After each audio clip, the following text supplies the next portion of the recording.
En la gestión 2020 apareció la educación virtual con mayor énfasis debido a la pandemia del COVID-19 causada por el virus SARS-CoV-2, que en realidad apareció en la gestión 2019 a principios de diciembre.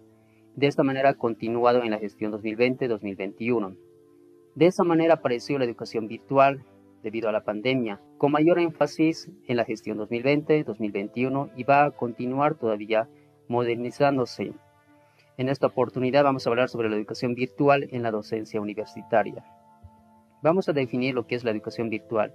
La palabra educación proviene de la palabra educere, es decir, en latín, que significa guiar, conducir, lo que significa que los docentes en la educación superior, en la educación universitaria, tienen que guiar y conducir a los estudiantes. Sucedía de manera presencial y ahora sucede de manera virtual. Educación virtual tiene tres definiciones: e-learning, que significa totalmente virtual, y b-learning significa las clases híbridas, es decir, semipresencial. M-learning significa las clases a partir de los móviles. En la educación virtual tenemos que mencionar, es decir, en la educación superior de la educación virtual, en la docencia universitaria tenemos que mencionar nuevos roles, es decir, los nuevos roles del docente y el estudiante. Es decir, el docente tiene que ser un tutor mediador y el estudiante un participante. Competencias digitales. Significa el uso creativo y crítico y seguro de las tecnologías de información y comunicación, es decir, de las TIC. Lo que significa que hay 5 competencias digitales. En sí hay muchas competencias digitales, pero aquí vamos a mencionar las principales. Por ejemplo, la resolución de problemas, lo que significa es que el estudiante, el docente, tiene que tener esa competencia en resolver los problemas del software y hardware, es decir, en relación al Internet, a las clases virtuales. Seguridad. Implica la seguridad en Internet tanto del estudiante como del docente en las clases virtuales. La creación de contenidos digitales, es decir, que el propio estudiante, que el propio docente sepa crear los contenidos digitales de manera creativa. La comunicación y colaboración a través de las tecnologías digitales, es decir, que entre el docente y el estudiante tiene que haber esa comunicación y colaboración, dejando a un lado las clases tradicionales. Y por último está la información y alfabetización digitales. Lo que significa que la mayor parte de la población, los estudiantes, los actores educativos y principalmente los docentes deben tener esa información y alfabetización digital. Debido a que no tuvieron la alfabetización digital, muchos estudiantes, muchos docentes, muchos actores educativos, cuando llegó la pandemia del COVID-19, no sabían cómo actuar, cómo reaccionar. Es por esa razón esta competencia digital de la información y alfabetización digital. Comunicación y colaboración, es decir, vamos a hablar de la comunicación y colaboración entre los estudiantes y los docentes. En este caso, cómo pueden comunicarse y colaborarse a través de la red social de YouTube.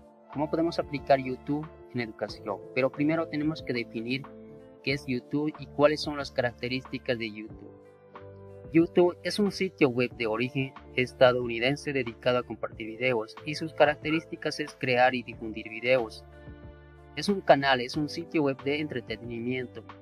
Conecta con otros usuarios. Vamos a ver sus usos educativos. Crear un canal de clases, en primer lugar, el primer paso, y como segundo paso es la creatividad de las clases, que el docente tiene que ser creativo en grabar sus clases, en desarrollar sus clases y posteriormente difundir esas clases. Después de esos 3 pasos, lo que tiene que hacer es a su vez difundir esas clases en las demás redes sociales, es decir, en Twitter, TikTok, Facebook e Instagram. Y posteriormente conecta con los estudiantes a partir de los comentarios de los estudiantes en la participación. Por último están los enfoques educativos en la virtualidad. Tenemos 4: conductismo, cognitivismo, constructivista, cognitivismo. El conductismo hace referencia a la primera imagen, a la primera película. El segundo, cognitivismo, hace referencia a la segunda imagen, a la segunda película. El tercer enfoque educativo, que es constructivista, hace referencia a la tercera película. Y el cuarto enfoque hace referencia al cognitivismo, a la cuarta película, a la cuarta imagen. Vamos a explicar a cada uno de los enfoques. El conductismo lo vamos a explicar a través de las películas. El conductismo, por ejemplo, en la Sociedad de los Poetas Muertos, es que los estudiantes y el docente eran estrictos, muy rudimentarios, muy tradicionales, metódicos, mecánicos, es decir, que los estudiantes y el profesor, es decir, la escuela y el colegio, ejemplifican de que deben basarse en la conducta del estudiante. La segunda imagen, el cognitivismo, es muy diferente al conductismo. Es decir, en la primera hace referencia que el estudiante prácticamente no sabe nada y el profesor sí sabe, tiene que trasladar todos esos conocimientos. En la segunda imagen, en el segundo enfoque educativo, el cognitivismo, es que ya podemos ver a los estudiantes y al profesor que hay un poco de comunicación, que el docente ya es un mediador con el estudiante, con el alumno. Ya hay una repetición, ya utiliza los ejemplos para que el estudiante pueda comprender. Ejemplos de la realidad, por ejemplo, para que los estudiantes puedan comprender y entender la temática que se está explicando. En el tercer enfoque, es decir, constructivista, podemos ver una tercera película, es decir, que los estudiantes crean su propio aprendizaje, su propio conocimiento, pero el guía es el docente. De esta manera, por ejemplo, los estudiantes en la tercera película crean su propio diario y el docente es un guía, es un mediador.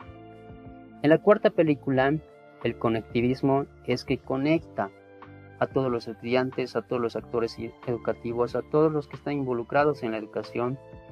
Es que es más natural, es como el docente que está en la primera película, es decir, el conductivismo. Es decir, que los estudiantes, que los profesores del cognitivismo son como el docente, el profesor en la primera película, es decir, en el conductismo. De esta manera, el aprendizaje es mucho más natural, es como si todos los estudiantes fueran profesores, fueran docentes. Y es lo que sucede, por ejemplo, el aprendizaje y el conocimiento en Finlandia, es que todo es natural, se basa en la naturaleza, en el contexto de los estudiantes, de la comunidad, y es que ahí la educación es mejor que en todas partes del mundo. Por esa razón es que ellos toman en cuenta el modelo de conectivismo.